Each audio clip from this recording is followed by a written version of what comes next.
थंडीच्या दिवसात मार्केटमध्ये तुरीच्या शेंगा भरपूर प्रमाणात येतात।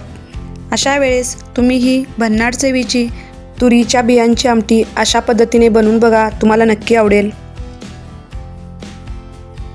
त्यासाठी तुरीच्या शेंगा सोलून त्यातले दाणे काढून घ्यायचे आणि स्वच्छ पाण्याने धुवून घ्यायचे।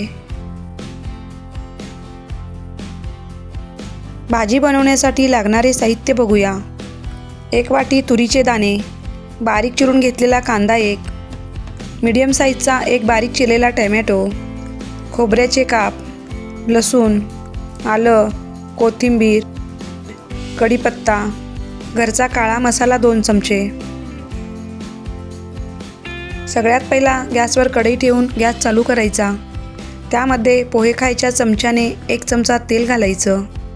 नंतर त्यामध्ये तुरीचे दाणे घालून घ्यायचं आणि हलकेसे डाग पडेपर्यंत तुरीचे दाणे भाजून घ्यायचं। हे असं तुरीच्या बियांना डाग पडेपर्यंत भाजून घ्यायचं।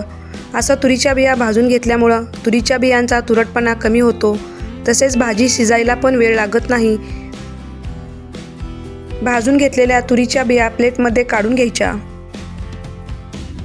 आता मिक्सरच्या भांड्यात खोबरं, लसूण, आलं, कोथिंबीर घालून पाणी न घालता जाडसर वाटून घ्यायचं। व्हिडिओ बघून झाल्यानंतर माझ्या चॅनलला तुम्ही सबस्क्राईब केला नसेल तर न विसरता सबस्क्राईब करून मला सपोर्ट करा।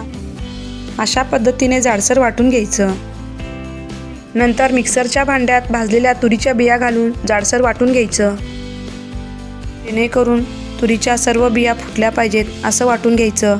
जास्त बारीक पण करायचे नाहीत। तुम्ही पाहू शकता हे अशा पद्धतीने जाडसर राहिलं पाहिजे।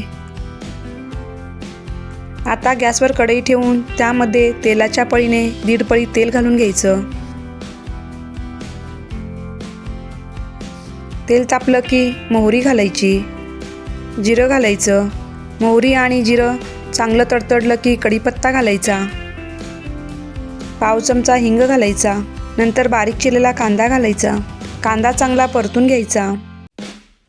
व्हिडिओला लाईक केल्यानंतर व्हिडिओच्या खाली हाईपचे ऑप्शन येते, तरी हाईपचे बटन प्रेस केल्यानंतर खाली ब्लॅक कलरची पट्टी येते, त्या पट्टीवर प्रेस करून व्हिडिओला सपोर्ट करा। पाव चमचा हळद घालायची। कांद्यातील कच्चेपणा जाईपर्यंत चांगला परतून घ्यायचा। नंतर त्यामध्ये आपण वाटून घेतलेलं खोबरं लसणाचं वाटण घालायचं। ते सुद्धा तेलात चांगलं 1 मिनिटभर परतून घ्यायचं, म्हणजे लसूण, खोबरं, आलं याचं वाटण तेलात चांगलं परतल्यामुळे भाजी चवीला छान लागते। आता यामध्ये बारीक चिरलेला टोमॅटो घालायचा। टोमॅटो सुद्धा 1 मिनिटभर परतून घ्यायचा। टोमॅटो मऊ झाल्यानंतर यामध्ये 2 चमचे घरचा काळा मसाला घालायचा। जर तुमच्याकडे घरचा काळा मसाला नसेल तर 1 चमचा मिरची पावडर आणि अर्धा चमचा गरम मसाला घालायचा। मसालासुद्धा थोडा वेळ तेलात परतून घ्यायचा। व्हिडिओ बघून झाल्यानंतर व्हिडिओला लाईक करा, शेअर करा आणि न विसरता कमेंट करा। नंतर त्यामध्ये जाडसर वाटून घेतलेल्या तुरीच्या बिया घालून 1 मिनिटभर चांगलं परतून घ्यायचं। सर्व चांगलं मिक्स झाल्यानंतर त्यात पाणी घालायचं। आपल्याला जेवढी भाजी करायची आहे तेवढं पाणी घालायचं।